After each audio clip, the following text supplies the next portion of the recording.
আজকে তো কত কিছু ফাঁস হয়। বেশ 3টি শর্তে একত্রিত হওয়ার যে রূপরেখাটা তৈরি হলো, আপনি খেয়াল করেছেন কিনা, সাংবাদিকদের কাছে দেওয়া হয়েছে প্রার্থী তালিকা, যেটা এটার উপরেই লেখা ছিল যে 3টি কারণে এই জোট গঠন করা হয়েছে, এই ঐক্য, নির্বাচন ঐক্য গঠন করা। 300 আসনে প্রার্থী দেওয়া, 2 নাম্বার সেটা হচ্ছে যে জুলাই স্পিরিটকে ধারণ করে সামনে দেশ পরিচালনা করা, 3 নাম্বার ভোটকে জয়যুক্ত করা। আপনি কি বলতে পারেন এখানে একটা ইসলামের কথা আছে? একটা ইসলামের ইস্যু আছে, তাহলে ইসলামের ভোট এক বাক্সে আসার বিষয়টা হইলো কেমনে? অতএব এইটা যে আদর্শিক, এর প্রমাণ আমি দিলাম। আরো অনেক, জামাত যদি চায় যে আজকে থেকে আমরা সেকুলার দল, আমার কি পড়েছে, কিন্তু আপনি যদি ইসলামের কথা বলেন, আবার যদি একই সঙ্গে সেকুলার আচরণ করেন, তখন সেইখানে আপত্তিটা উত্থাপন করবেই ওলামায়ে কেরাম।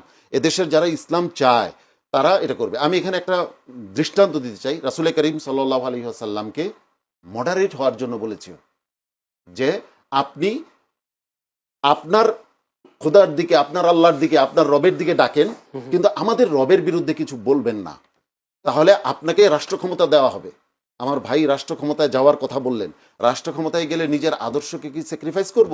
যদি সেই স্যাক্রিফাইস করে সেই রাষ্ট্র ক্ষমতায় যাই, তাহলে রাসূলুল্লাহ সাল্লাল্লাহু আলাইহি ওয়াসাল্লাম আমাদের সামনে দৃষ্টান্ত দিতেন। তিনি বলতেন যে আমি আগে রাষ্ট্র ক্ষমতায় যাই, আমি ইসলাম কায়েম করে ফেলবো। অথচ সূরা কাফিরুন নাজিল হয়েছে, আল্লাহ পরিষ্কার ঘোষণা করেছেন, তোমার দিন তোমার কাছে, তোমার আদর্শ তোমার কাছে, আমার আদর্শ আমার কাছে। অতএব এইখানে একদম স্পষ্ট হইতে হবে। এখানে যদি অস্পষ্ট হয় যে না, আমি আপাতত পাশ্চাত্য দুনিয়াকে বুঝাই যে আমি মডারেট হয়ে গেছি, আমি ইন্ডিয়াকে বুঝাই আমি মডারেট হয়ে গেছি, আর জনগণকে বুঝাই না আমরা ইসলামী দল, এই যে দুই ধরনের, দুই নৌকায় পা দেয়া, এটা রাষ্ট্রের জন্য, এদেশের মুসলিম জনগোষ্ঠীর জন্য বড় ধরনের বক্তা এখানে রাসূলুল্লাহ সাল্লাল্লাহু আলাইহি ওয়াসাল্লাম এর ঐতিহাসিক প্রেক্ষাপটকে বর্তমান রাজনীতির সাথে গুলিয়ে ফেলেছেন। তিনি মূলত কাফেরদের সেই প্রস্তাবের কথা বলছেন যেখানে তারা বলেছিল 1 বছর তারা আল্লাহর ইবাদত করবে আর 1 বছর নবীজি সাল্লাল্লাহু আলাইহি ওয়াসাল্লাম তাদের মূর্তি পুজো করবে। এই প্রেক্ষাপটে সূরা কাফিরুন নাজিল হয়। তবে বর্তমান বাংলাদেশের রাজনৈতিক প্রেক্ষাপটে বা ইসলামী দলগুলোর জোটের ক্ষেত্রে এই উদাহরণটি টেনে আনা এবং এর মাধ্যমে জোটকে ভুল প্রমাণ করার যুক্তিটি বেশ কিছু কারণে সরই মানদণ্ডে দুর্বল। নিচে এর খণ্ডন তুলে ধরা হল। আকীদাহ বনাম মুআমালাত, বিশ্বাস বনাম কর্মপন্থা। রাসূল সাল্লাল্লাহু আলাইহি ওয়াসাল্লামকে কাফেররা যে প্রস্তাব দিয়েছিল তা ছিল আকীদাহ বা বিশ্বাসের সংমিশ্রণ, যেমন মূর্তি পূজা করা। ইসলামে আকীদাহর প্রশ্নে কোনো আপোষ নেই।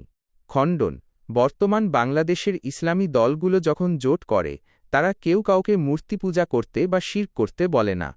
এটি মূলত মুআমালাত বা পার্থিব কর্মপন্থার একটি কৌশল।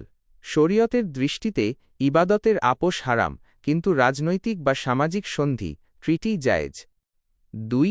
মদিনার সনদ একটি অকাট্য দলিল। রাসূল সাল্লাল্লাহু আলাইহি ওয়াসাল্লাম হিজরত করার পর ইহুদি এবং মুশরিকদের সাথে নিয়ে একটি মদিনার সনদ বা জোট গঠন করেছিলেন। দলিল: সেই সনদে ইহুদিদের সাথে মিলে মদিনা রক্ষার অঙ্গীকার ছিল।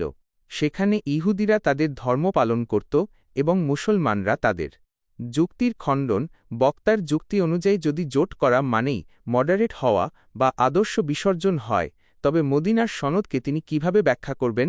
রাসূল সাল্লাল্লাহু আলাইহি ওয়াসাল্লাম অমুসলিমদের সাথে রাষ্ট্র নিয়ে পরিচালনা ও প্রতিরক্ষার জোট করতে পারলে দুটি মুসলিম দলের, জামায়াত ও ইসলামী আন্দোলন মধ্যে জোট হওয়াটা তো আরও বেশি সঙ্গত। 3. হিলফুল ফুজুল থেকে শিক্ষা।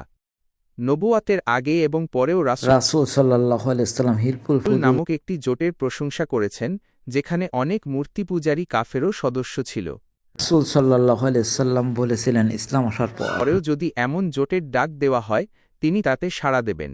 শিক্ষা: ন্যায়ের পক্ষে এবং জুলুমের বিপক্ষে যেকোনো পক্ষের সাথে ঐক্যবদ্ধ হওয়া ইসলামের মূলনীতির বিরোধী নয়, বরং এটি সুন্নাহ। 4. ফিকহি নীতি, মাসলাহাহ মুরসালাহ, জনকল্যাণ। ইসলামী আইনশাস্ত্রে ফাতাওয়া, ফিক, পরিস্থিতির আলোকে নমনীয় হওয়ার সুযোগ রয়েছে। নীতি: প্রয়োজন নিষিদ্ধ বিষয়কে বৈধ করে, নেসেসিটি লিগ্যালাইজেস প্রহিবিটেড থিংস। যদিও জোট করা নিষিদ্ধ নয়, তবুও বক্তা যাকে বিচ্যুতি বলছেন, ফিকহ শাস্ত্রে তাকে বৃহত্তর কল্যাণ হিসেবে দেখা হয়।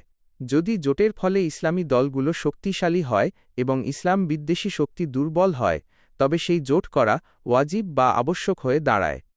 5. সূরা কাফিরুনের ভুল প্রয়োগের অপব্যাখ্যা।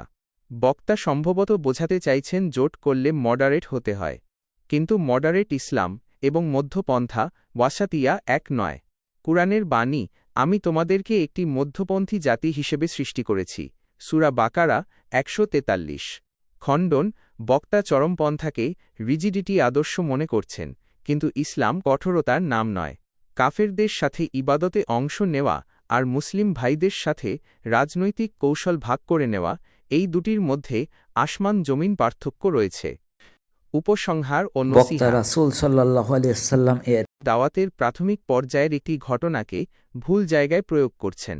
ইসলামী দলগুলোর মধ্যে জোট হওয়াটা কোনো দিন পরিবর্তন নয়, বরং এটি রাজনৈতিক ইজতিহাদ বা গবেষণা। রাসূল সাল্লাল্লাহু আলাইহি ওয়াসাল্লাম এর সিরাত বিশ্লেষণ করলে দেখা যায় তিনি দাওয়াতের ক্ষেত্রে পাহাড়ের মতো অটল ছিলেন, কিন্তু যখনই সন্ধি বা রাজনীতির প্রশ্ন এসেছে তিনি সর্বোচ্চ বুদ্ধিমত্তা ও নমনীয়তা, যেমন হুদায়বিয়ার সন্ধি, প্রদর্শন করেছেন। বক্তার এই সবই কালো অথবা সবই সাদা দেখার দৃষ্টিভঙ্গিটি ইসলামী রাজনীতির প্রজ্ঞার হিকমা পরিপন্থী। ভিডিওর বক্তা যে যুক্তিগুলো দিয়েছেন, আদর্শিক আপোষ না করা, তার বিপরীতে শরীয়তের দলিল ও ইসলামী ইতিহাসের আলোকে কিছু পাল্টা যুক্তি বা খণ্ডন করার মতো পয়েন্ট নিচে তুলে ধরা হল।